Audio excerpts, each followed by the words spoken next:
memories are born in the process of remembering. And it's like going along this long hallway with lots of doors, and the farther you go, the more there are doors on both sides of the hall that you can open. And once you open that door and walk through one of those doors, you'll see another hall with lots of doors, basically, right? So it's almost like you mention a name or a word, and then just based on that, you can enter this river of memory almost anywhere, just with any name. There's we're sitting in Mordecai Ridge, there's a replica of his room, and all this hockey photographs, and so of course I could go off on hockey and Soviet Union and Canada, as I did briefly last time, right? Or or Cuban cigars here on the table, and then I could remember Fidel Castro and his visit to Leningrad, and I was 5 or 6 years old, and my grandfather took me, and he was passing through Moskovsky Prospect, which is the main thoroughfare in Leningrad, going through the whole. It's like pretty much like one of Sherbrooke streets, more or less. It goes, or de Maisonneuve, it just goes along the length of the city, and and actually connects the city with the airport, and how we lived near. In early childhood, we lived right by that Moskovsky Prospect, and actually the rest of my life as well, but in different neighborhoods. And how my grandfather took me to see Fidel Castro and Nikita Khrushchev, who was then, of course, the leader of the Soviet Union. I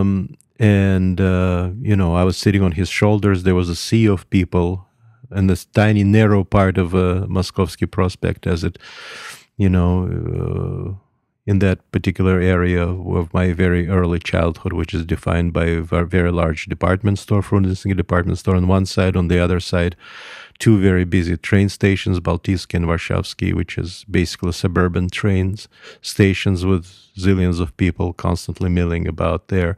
And of course, Obvodny Canal, the canal of water, where actually, it goes all along the city. Now it's a more or less beautiful place, but back then it was just the open air sewage artery, more or less. And so it was a terrible kind of solid, cold, heavy, non-water like looking water, but like lead, So my early childhood was spent there, and so we went out of our apartment house, where I lived in a communal apartment. The grandfather came from Moscow, and he took me there because he thought it would be important. And so, for a very brief moment, there were lots and lots of people, and I was sitting on my grandfather's shoulders, and then so along with everyone, there rose this tremendous roaring, and in an open ZIL or ZIS car, which is like the Russian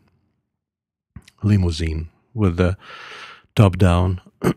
There was Khrushchev, and next to him was Fidel Castro, who was very young at the time, about 30 years old, I would say, and both waving hands, and I was waving at them. I could say that Fidel or Khrushchev noticed me, but no, they didn't, because there were like thousands of people there, and it was very brief. They just slowly glided past, and I was like I said, I was on my grandfather's shoulders, and I observed the world below, and So, and of course, I'm 3 or 4 or 5 years old, and it's all Cuba, and I'm just on the radio, and there are songs constantly, Cuba, my love, in Russian, and there is a piano in our room, and I'm just with one finger, I'm just trying to play this song.